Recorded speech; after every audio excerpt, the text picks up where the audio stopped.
हमारा सब्जेक्ट है workshop technology 1। हम पढ़ रहे हैं वेल्डिंग में। अदर वेल्डिंग प्रोसेस हमने यूनिट शुरू की हुई है वेल्डिंग में। अदर वेल्डिंग प्रोसेस में हमने इससे पहले पढ़ा था कि रेजिस्टेंस वेल्डिंग क्या होती है। रेजिस्टेंस वेल्डिंग क्या होती है, रेजिस्टेंस वेल्डिंग के टाइप थे जिसमें हमने स्पॉट वेल्डिंग के बारे में पढ़ा था।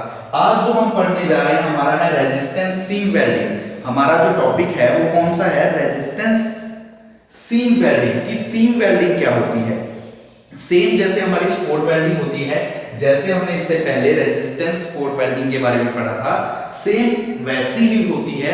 जस्ट जैसे उसमें क्या होता है, दो ओवरलैप किए होते हैं पीस, हमारे वर्क पीस होते हैं, और हम इलेक्ट्रोड होती है हमारी, उसके साथ से हम वेल्ड करते हैं। सेम इसमें भी वैसा ही होगा, लेकिन इसके अंदर हम इलेक्ट्रोड टिप्स की जगह पे जो हमारी इलेक्ट्रोड टिप यूज करते थे हम स्पॉट वेल्डिंग में, सीम वेल्डिंग के अंदर हम व्हील यूज करेंगे। हम क्या करेंगे, इलेक्ट्रोड व्हील्स का यूज करेंगे सीम वेल्डिंग के अंदर। हम किसका यूज करेंगे, इलेक्ट्रोड व्हील्स का। जबकि हम जब करते थे स्पॉट वेल्डिंग, तो स्पॉट वेल्डिंग में हम क्या करते थे, स्पॉट वेल्डिंग में हम इस तरह से इलेक्ट्रोड टिप्स का, इलेक्ट्रोड का यूज करते थे, जो टिप वाली इलेक्ट्रोड का यूज करते हैं। लेकिन सीम वेल्डिंग में हम किसका यूज करेंगे, हम यूज करेंगे व्हील्स का। जो इलेक्ट्रोड व्हील है हम उनका क्या करेंगे, यूज करेंगे।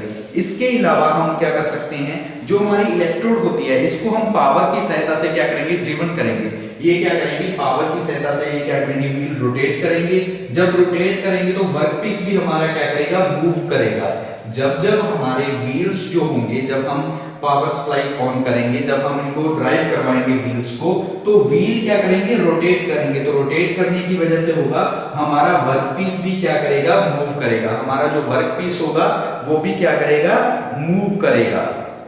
और इसके अंदर क्या होगा, ऑटोमेटिक टाइम सेट होगा, यानी कि कुछ इंटरवल के बाद ये क्या हो जाएगी, ऑन ऑफ होता रहेगा। जो इसके अंदर करंट सप्लाई होगा ना, जो व्हील्स के अंदर जब हम व्हील्स को रोटेट करवाएंगे तो हमारी इस जॉब के अंदर क्या होगा, करंट प्रोड्यूस होगा, करंट की सप्लाई की जाएगी। वो करंट क्या होगा, ऑटोमेटिकली ऑन ऑफ होगा कुछ इंटरवल के बाद। जैसे मान लीजिए यहाँ पे करंट है तो सप्लाई होगी करंट की, ऑन हुआ, वेल्ड हुआ हमारा, उसके बाद ऑफ हो जाएगा, फिर ऑन होगा, फिर ऑफ होगा, ऑन होगा, ऑफ होगा। तो इसके अंदर ऑटोमेटिक डिवाइस होती है करंट की, जिसकी वजह से जो करंट है कुछ इंटरवल के बाद, यानी कुछ समय के बाद अपने आप ऑन ऑफ होता रहेगा, ऑन ऑफ होता रहेगा।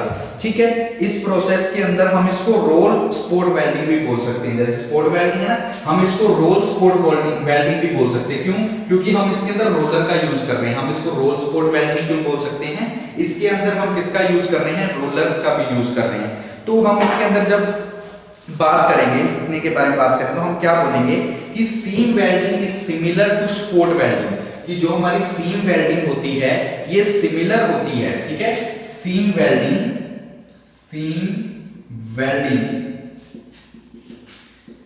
Similar to spot welding. Seam welding हमारी सिमिलर होगी, किसकी तरह होगी, स्पॉट वेल्डिंग की तरह होगी।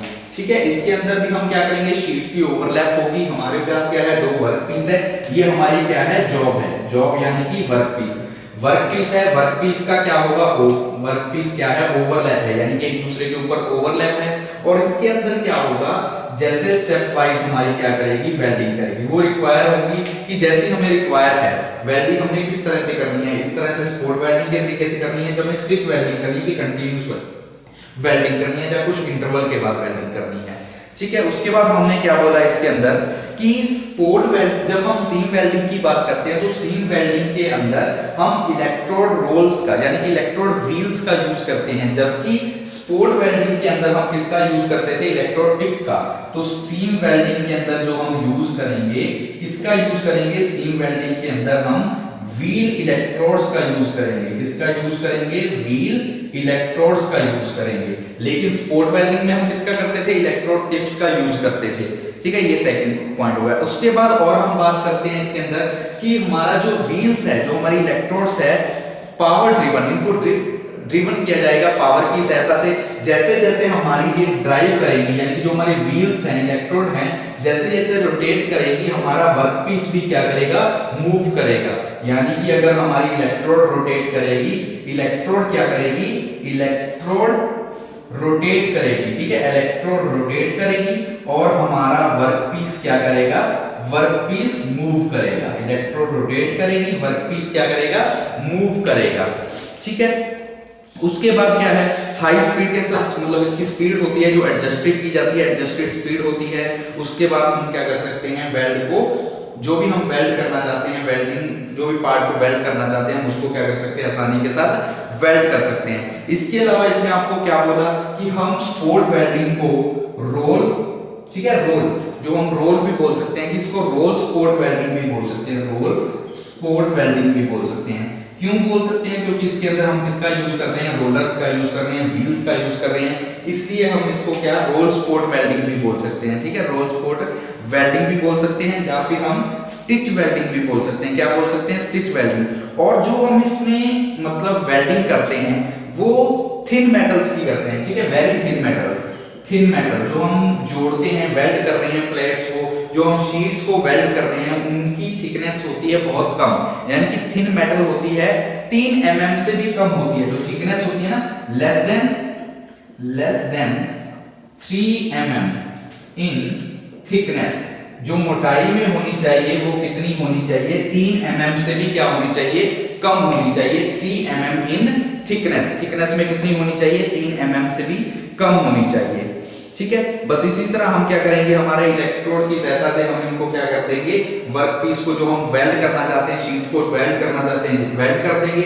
जब हमारा वर्कपीस पे एक बार काम हो जाएगा तो उसके बाद हमें व्हील्स जो हमारे इलेक्ट्रोड्स हैं इनको फिर से क्या करना पड़ेगा, इनकी ट्रिमिंग करनी पड़ेगी। क्योंकि जैसे जैसे हम सीम वेल्डिंग के अंदर ऑपरेशन करते हैं तो ऑपरेशन के दौरान क्या होता है, हमारी इलेक्ट्रोड्स काफी यूज होती है, तो उसकी वजह से क्या होता है, जब भी हम दूसरा ऑपरेशन परफॉर्म कर रहे हैं, जबकि दूसरी बार जब हम यूज करेंगे तो हमें यूज इस जो व्हील्स हैं इनको क्या करना पड़ेगा, इलेक्ट्रोड्स को क्या करना पड़ेगा, ट्रिम करना पड़ेगा। ठीक है, जो कि हम लेथ मशीन पे या हमारी फाइल की सहायता से आसानी से कर सकते हैं। तो एक बार फिर से देखो, सीम वेल्डिंग में हमने क्या बोला, ये हमारा स्पोर्ट वेल्ड, सॉरी ये हमारी सीम वेल्डिंग, यहाँ पे हमारी सीम वेल्डिंग है, सॉरी ये सीम वेल्डिंग है, क्योंकि स्पोर्ट वेल्डिंग तो हम पहले पढ़ चुके हैं, ये हमारी सीम वेल्डिंग है।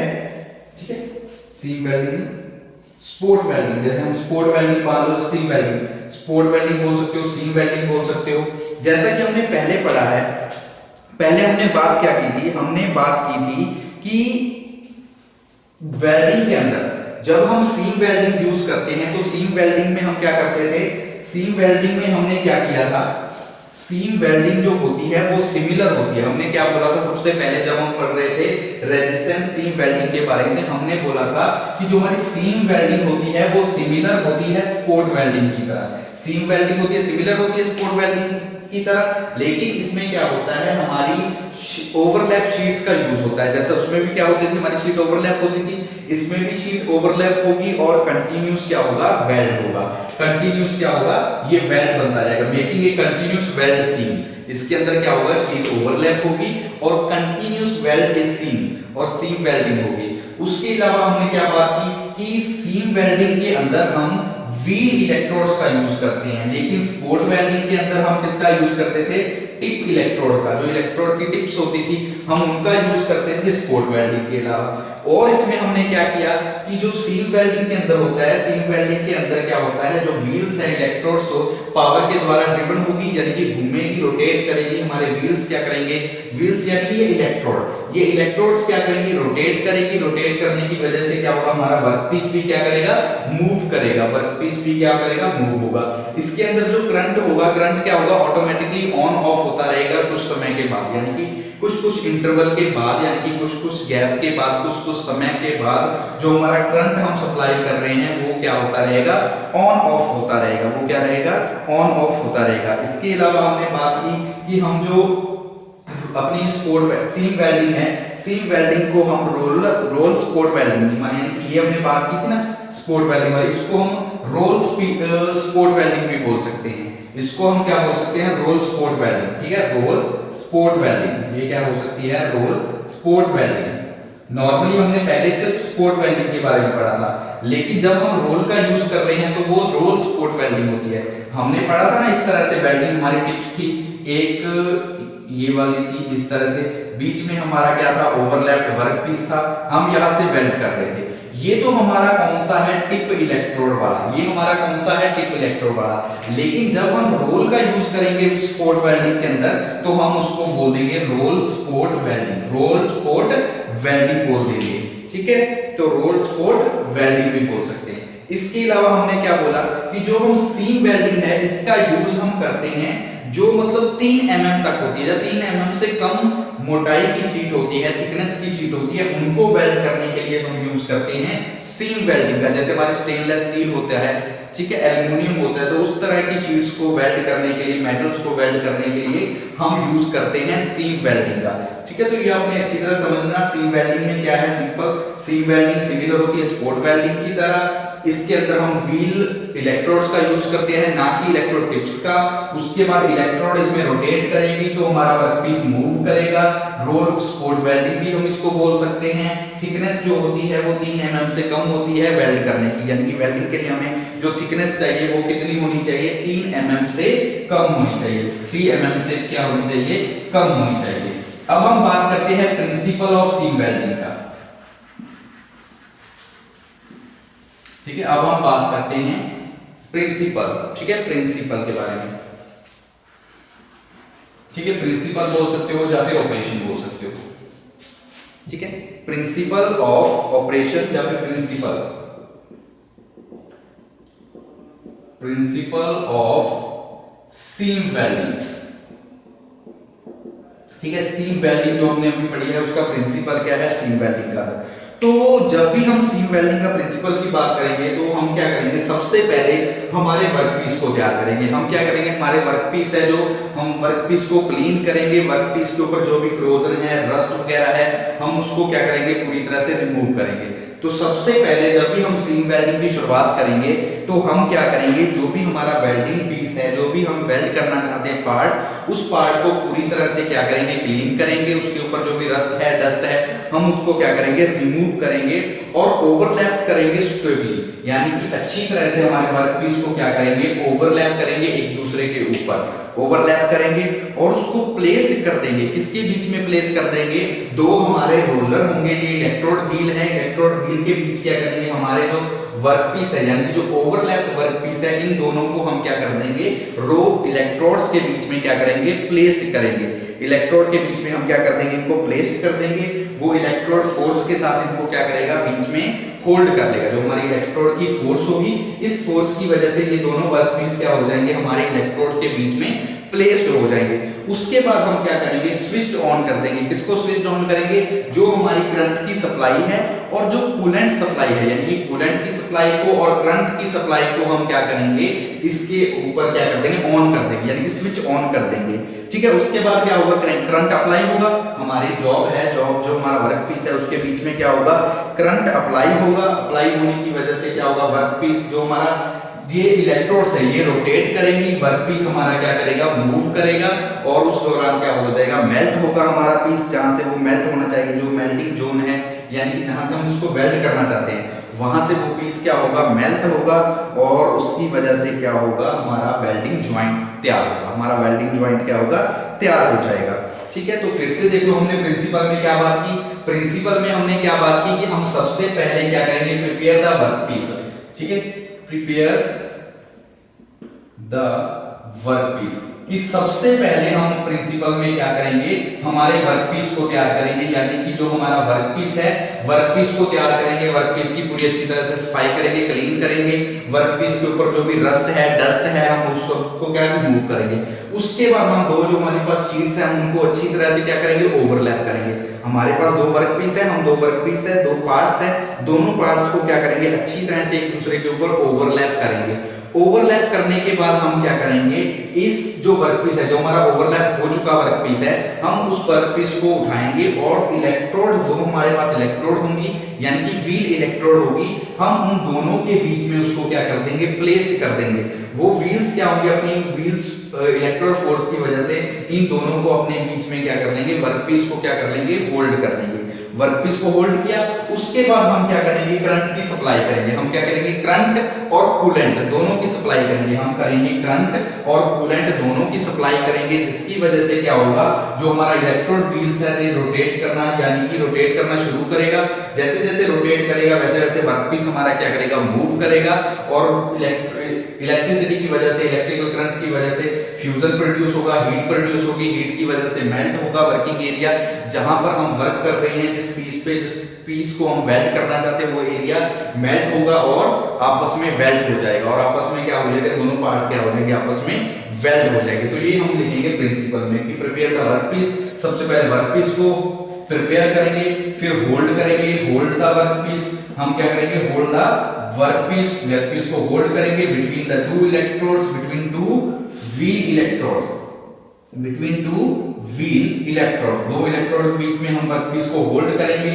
उसके बाद क्या होगा, हम करंट की, ठीक है, करंट, ठीक है, हम करेंगे सप्लाई ऑन, ठीक है, हम क्या लिखेंगे, supply, supply on current and coolant, ठीक है, कूलेंट और करंट की हम क्या करेंगे, सप्लाई को ऑन कर देंगे, ठीक है। यहाँ पर क्या होगा, करंट और जो हमारे कूलेंट है, कूलेंट की सप्लाई को हम क्या करेंगे, ऑन कर देंगे, कूलेंट की सप्लाई को हम क्या करेंगे, ऑन करेंगे। उसकी वजह से क्या होगा, हमारा व्हील्स जो है, हमारी व्हील इलेक्ट्रोड है, व्हील इलेक्ट्रोड क्या करेगी, हमारी रोटेट करेगी, रोटेट होगी, और हमारा जो वर्कपीस होगा, वर्कपीस क्या करेगा, वर्कपीस मूव करेगा, वर्कपीस क्या करेगा, मूव करेगा। और इलेक्ट्रिक करंट की वजह से इसके अंदर क्या होगी, हीट प्रोड्यूस होगी, हीट प्रोड्यूस होगी तो वर्किंग एरिया है जो वहां से मेल्ट होगा, और मेल्ट होने की वजह से क्या होगा, ज्वाइंट हमारा तैयार हो जाएगा। तो ये है हमारा प्रिंसिपल, ये हमारा क्या है, प्रिंसिपल। किसका प्रिंसिपल, सीम वेल्डिंग का प्रिंसिपल, ठीक है, सीम वेल्डिंग का प्रिंसिपल। अब हम बात करते हैं एडवांटेज की। अब हम बात करेंगे advantage of seam welding, disadvantage of seam welding and application of seam welding, ठीक है, एडवांटेज और डिसएडवांटेज और application.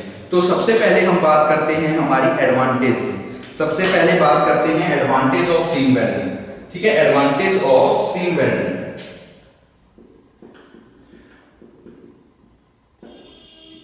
Advantage of seam welding, advantage of seam welding कि हमारी जो सीम वेल्डिंग हमने की हुई है, जस्ट स्टिच वेल्डिंग की हुई है, इसकी एडवांटेज क्या क्या है। तो सबसे पहली जो एडवांटेज है वो है कि the roller replacement problem is less, यानी कि जब हम स्पोर्ट वेल्डिंग करते हैं या दूसरी वेल्डिंग करते हैं तो उसके अंदर हमें बार बार क्या करना पड़ता है, इलेक्ट्रोड्स को चेंज करना पड़ता है, हमें बार बार क्या करना पड़ता है, इलेक्ट्रोड्स को चेंज करना पड़ता है। इलेक्ट्रोड्स की जो टिप्स होती है वो खराब हो जाती है, जिसको बार बार चेंज करना पड़ता है। लेकिन हम सीम वेल्डिंग के अंदर रोलर्स का यूज करते हैं, व्हील्स का यूज करते हैं, व्हील इलेक्ट्रोड्स का, जिसको कि बार बार रिप्लेस नहीं करना पड़ता, यानी कि बहुत कम बार रिप्लेस करना पड़ता है। तो फर्स्ट पॉइंट क्या आ जाएगा, the roller replacement problem is less, the roller replacement problem is less. कि प्रॉब्लम जो क्या होती है, जो बार बार रोलर है, हमारा रोलर यानी कि ये वाले रोलर है, इनको रिप्लेस करने की प्रॉब्लम क्या हो जाती है, कम हो जाती है, यानी कि बार बार हमें इनको क्या करना, रिप्लेसमेंट नहीं करनी पड़ती। सेकंड पॉइंट इसका है, heat effective zone is less, कि ऐसा नहीं कि हमारे जब हम इसको हीट करंट सप्लाई कर रहे हैं तो उस दौरान पूरा हीटेड हो जाता है एरिया, सिर्फ हीटेड एरिया बहुत कम होता है जिसको हम वेल्ड करना चाहते हैं। तो सेकंड हमारी एडवांटेज क्या है, heat effective zone is less, heat affected, ठीक है, heat affected zone is less, कि हीट इफेक्टेड जोन क्या होता है, बहुत कम होता है, लेस होता है। और थर्ड पॉइंट की बात करें, this process is fast, fast process होती है, this process is fast, this process is fast, fast process है। फोर्थ पॉइंट में बात कर लेते हैं, और पॉइंट क्या आ जाएगा, it can reduce liquid tight joint, it can produce, ठीक है, it can produce, it can produce, it can produce tight, ठीक है, टाइट लिक्विड ज्वाइंट्स, ठीक है, कि जो हम ज्वाइंट्स बनाते हैं ये टाइट होते हैं ताकि उनमें से लिक्विड भी क्या ना कर सके, लीकेज ना हो सके, लिक्विड की लीकेज ना हो सके। तो ये कुछ पॉइंट है, किसके पॉइंट्स हैं, हमारे पॉइंट्स है एडवांटेज के। एडवांटेज किसकी, सीम वेल्डिंग की। सबसे पहला पॉइंट क्या है, the roller replacement problem is less, कि जो हमारे रोलर्स है जो हम यूज कर रहे हैं, व्हील इलेक्ट्रोड्स यूज कर रहे हैं, इनको बार बार रिप्लेस करने की प्रॉब्लम इसके अंदर कम आती है, यानी कि बार बार प्रॉब्लम, बार बार रिप्लेस करने की जरूरत नहीं है। सेकंड पॉइंट में क्या लिखा, heat affected zone is less, कि जो हीट इफेक्टेड है यानी कि हीट जिस पे इफेक्ट डाल रही है हमारी पूरी मेटल पे इफेक्ट नहीं डालती, बहुत कम एरिया होता है, बहुत कम जोन होता है, छोटा सा जोन होता है जिस पे हीट का इफेक्ट पड़ता है। उसके बाद दिस प्रोसेस इज फास्ट, कि स्पोर्ट वेल्डिंग की बजाय सीम वेल्डिंग में जो हम वेल्डिंग करते हैं वो हम स्पीड के साथ करते हैं यानी कि तेजी के साथ करते हैं, प्रोसेस क्या होती है, फास्ट होती है। नेक्स्ट पॉइंट में बात की, it can produce tight liquid joint, यहां पे it can produce liquid tight joint, कि जब हम सीम वेल्डिंग का यूज करते हैं तो इस वेल्डिंग की सहायता से हम टाइट जॉइंट प्रोड्यूस करते हैं, मतलब कि ऐसा जॉइंट जिनमें से लिक्विड का भी लीकेज होने की संभावना या गैस के लीकेज होने की संभावनाएं बहुत कम होती है, टाइट जॉइंट होता है, पूरा क्या होता है, टाइट जॉइंट होता है। अब हम बात करते हैं डिसएडवांटेज ऑफ सीम वेल्डिंग की।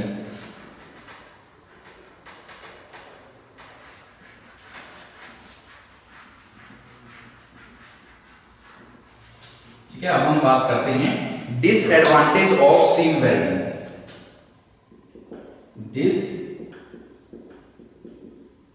डिसएडवांटेज ऑफ सीम वेल्डिंग, कि डिसएडवांटेज क्या है, जैसे हर चीज की एडवांटेज होती है, कुछ ना कुछ डिसएडवांटेज भी होती है हर प्रोडक्ट की, हर ऑपरेशन की, हर प्रोसेस की। तो इसका क्या है, cost of equipment is high, कि जो भी हम इक्विपमेंट यूज करते हैं, ठीक है, वो क्या होते हैं, महंगे होते हैं। Cost of equipment is high, कि जो भी हम इक्विपमेंट यूज करते हैं सीम वेल्डिंग के अंदर, मतलब जैसे हमारे रोलर्स हैं, जो हम रोलर इलेक्ट्रोड्स यूज कर रहे हैं, व्हील इलेक्ट्रोड यूज कर रहे हैं, ठीक है, जब हम स्पोर्ट सीम वेल्डिंग कर रहे हैं उसको परफॉर्म करने का कॉस्ट, तो वो सारे कॉस्ट क्या होते हैं, हाई होते हैं, यानी कि जो खर्चा होता है सीम वेल्डिंग के अंदर वो क्या होता है, ज्यादा होता है। उसके बाद welding can be done only along a straight और यूनिफॉर्म लाइन, कि कर्व लाइन जो हम वेल्डिंग करते हैं, ये वेल्डिंग हमेशा हम ज्यादातर करते हैं स्ट्रेट लाइन में, अगर हमारा कोई वर्कपीस स्ट्रेट लाइन के अंदर है या फिर यूनिफॉर्म कर्व लाइन के अंदर है, तभी हम इस वेल्डिंग को कर सकते हैं, किस वेल्डिंग को, सीम वेल्डिंग को। It can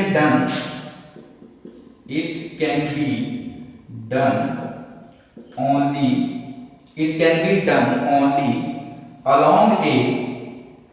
along a straight and uniform curved line, कि इस वेल्डिंग का यानी कि सीम वेल्डिंग का हम यूज सिर्फ वहां पे कर सकते हैं जहां पर ये क्या हो, स्ट्रेट हो और यूनिफॉर्म कर्व लाइन, यानी कि स्ट्रेट लाइन हो या फिर यूनिफॉर्म कर्व लाइन में हो, वहीं पे हम इसका यूज कर सकते हैं। और इसकी सबसे बड़ी प्रॉब्लम है कि इसके अंदर जो वेल्डिंग हम कर सकते हैं वो 3 mm से कम कर सकते हैं, less than 3 mm thickness, less than 3 mm। जो हम वेल्ड करते हैं वो ज्वाइंट की जो थिकनेस होती है वो 3 mm तक ही होनी चाहिए, 3 mm से कम होनी चाहिए। तो ये हमने बात की डिसएडवांटेज ऑफ सीम वेल्डिंग की। डिसएडवांटेज ऑफ सीम वेल्डिंग में हमने क्या बात की, cost of equipment is high, यानी कि सीम वेल्डिंग के अंदर जो भी हम इक्विपमेंट्स यूज कर रहे हैं, जो भी हम व्हील्स यूज कर रहे हैं, सीम वेल्डिंग को करने का जो हम खर्च कर रहे हैं, ऑपरेशन करने में जो हमारा टाइम लग रहा है या पैसा लग रहा है, वो सारा क्या होता है, ज्यादा होता है। यानी कि cost of equipment is high, जितने भी इक्विपमेंट हमने सीम वेल्डिंग के अंदर यूज किए हैं, सीम वेल्डिंग ऑपरेशन को परफॉर्म करने के लिए यूज किए हैं, उन सबका खर्चा क्या होता है, ज्यादा होता है। तो ये प्रॉब्लम है, डिसएडवांटेज है। It can be done only along a straight and uniform curve line, कि जो हम सीम वेल्डिंग है इसका यूज हम कर सकते हैं कि अगर तो लाइन हमारी इस तरह से, हमारा कोई ज्वाइंट इस तरह से हम वेल्ड करना चाहते हैं, स्ट्रेट है या फिर यूनिफॉर्म कर्व्ड है, ठीक है, इस तरह से है, तो उस तरह के वेल्डिंग के लिए, उस तरह के ऑपरेशन में हम यूज कर सकते हैं, इसका यूज कर सकते हैं सीम वेल्डिंग का। इसके अलावा लेस देन 3 mm थिकनेस, कि अगर हमारे ज्वाइंट की थिकनेस 3 mm से कम है तभी हम सीम वेल्डिंग का यूज कर सकते हैं, 3 से ज्यादा होगी तो हम सीम वेल्डिंग का यूज नहीं कर सकते, हम सीम वेल्डिंग का यूज नहीं कर सकते। अब हम बात करते हैं एप्लीकेशन ऑफ सीम वेल्डिंग। अब हम बात करते हैं एप्लीकेशन ऑफ सीम वेल्डिंग की, ठीक है, application of seam welding, applications of seam welding. ये सीम वेल्डिंग का यूज कहां-कहां पे करते हैं, तो हमारे आपको बताया कि वेल्डिंग करने के लिए जैसे हमारी स्टेनलेस स्टील होता है, हमारा क्या होता है, स्टेनलेस स्टील होता है। स्टेनलेस जो हमारा स्टील होता है, इसके अलावा स्टेनलेस स्टील्स को वेल्ड करने के लिए इसके अलावा जो एल्युमिनियम होता है, निकल होता है, निकल के अलॉय होते हैं, मैग्नीशियम अलॉय होते हैं, तो इन सब में हम यूज करते हैं, किसका यूज करते हैं, सीम वेल्डिंग का। तो हम क्या लिखेंगे, स्टेनलेस स्टील्स में, इसके अलावा एल्युमिनियम में, ठीक है, एल्युमिनियम में हम यूज करते हैं। एल्युमिनियम के अलावा जो इसके अलॉय होते हैं, ठीक है, एल्युमिनियम एंड इट्स अलॉयज, उसके बाद हम इसका यूज कर लेते हैं निकल में और निकल के अलॉय में, ठीक है, निकल एंड इट्स अलॉयज में, और हम इसका यूज कर लेते हैं मैग्नीशियम और उसके अलॉयज में, ठीक है, मैग्नीशियम, ठीक है, MAGNESIUM, magnesium and it's alloy.